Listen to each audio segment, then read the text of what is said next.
प्रयागराज का महाकुंभ मेला एक ऐसा अद्भुत पर्व है जहां अध्यात्म, संस्कृति और मानवता का महासंगम होता है। हर 12 वर्षों में आयोजित होने वाला यह मेला दुनिया का सबसे बड़ा धार्मिक आयोजन है, जहां करोड़ों श्रद्धालु गंगा, यमुना और अदृश्य सरस्वती के त्रिवेणी संगम में स्नान कर अपने पापों से मुक्ति की कामना करते हैं। यह कहानी है आकाश की, जो एक 22 वर्षीय युवक है जो आधुनिक सोच और तर्क पर विश्वास करता है, धर्म और आध्यात्मिकता को केवल अंधविश्वास मानता है। उसे विज्ञान पर गहरा भरोसा है और उसने कभी भी धार्मिक रीति रिवाजों में रुचि नहीं दिखाई। आकाश अपने कमरे में लैपटॉप पर काम कर रहा है। उसके माता पिता कमरे के दरवाजे पर खड़े होते हैं। उसके पिता धीरे से दरवाजा खटखटाते हैं। आकाश, अंदर आ सकते हैं? हाँ पापा, आइए, कुछ बात करनी है क्या?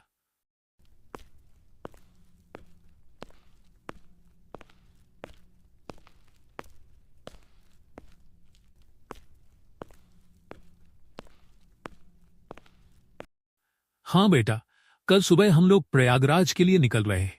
इस बार महाकुंभ मेले का मौका है और हम संगम स्नान के लिए जा रहे हैं। आकाश हैरान होकर, महाकुंभ? लेकिन पापा, आपको पता है कि मुझे इन सब चीजों में कोई दिलचस्पी नहीं है। मैं नहीं जा पाऊंगा। माँ ने कहा, बेटा, यह सिर्फ एक मेला नहीं है, यह हमारी आस्था और संस्कृति का हिस्सा है। संगम स्नान का मौका सबको नहीं मिलता।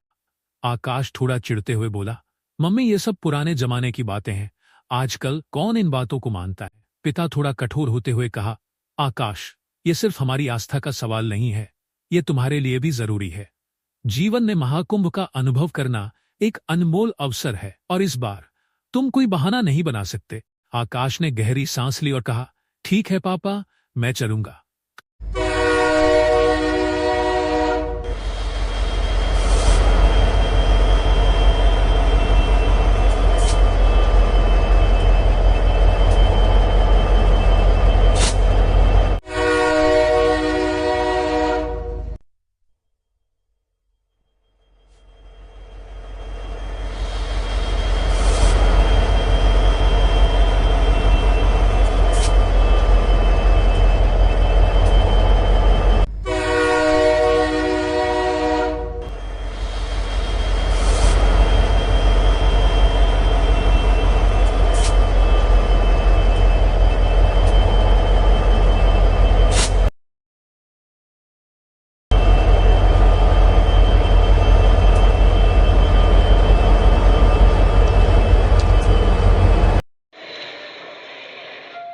प्रयागराज पहुंचते ही आकाश को चारों ओर भीड़, धूल और शोरगुल ने परेशान कर दिया।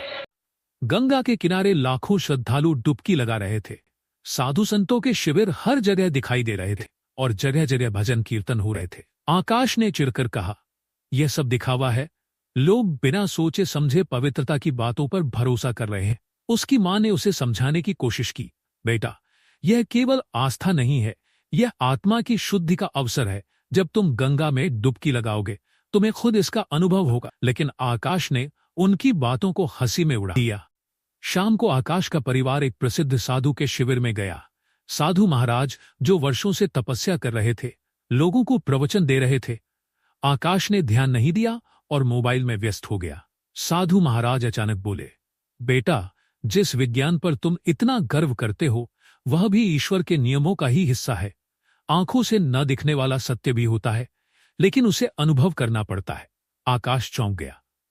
साधु महाराज ने उसकी ओर देखा और मुस्कुराते हुए कहा, तुम्हारा मन परेशान है और तुम सच्चाई को समझना नहीं चाहते। अगले दिन परिवार संगम पर स्नान के लिए गया। आकाश ने अनिच्छा से डुबकी लगाई, लेकिन जब वह पानी में गया उसे एक अजीब सा सुकून महसूस हुआ। उसे ऐसा लगा जैसे उसके मन का सारा तनाव बह गया हो। जब वह बाहर निकला तो उसके पिता ने कहा, यह गंगा का चमत्कार है। इसे महसूस करने के लिए तर्क की नहीं, विश्वास की जरूरत होती है। इस घटना ने आकाश के मन में एक नया बीज बो दिया। उसने पहली बार महसूस किया कि दुनिया में कुछ ऐसी शक्तियां हैं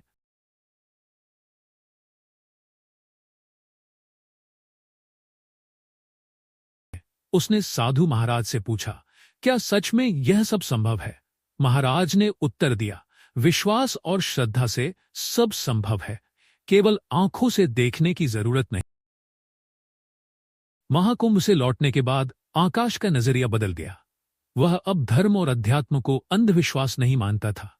उसने समझा कि जीवन में कुछ चीजें विज्ञान से परे हैं और उनका अनुभव केवल विश्वास और आत्मिक शांति के माध्यम से किया जा सकता है। महाकुंभ ने आकाश को यह सिखाया कि कभी-कभी हमें अपने दायरे से बाहर निकलकर चीजों को देखने और समझने की जरूरत होती है।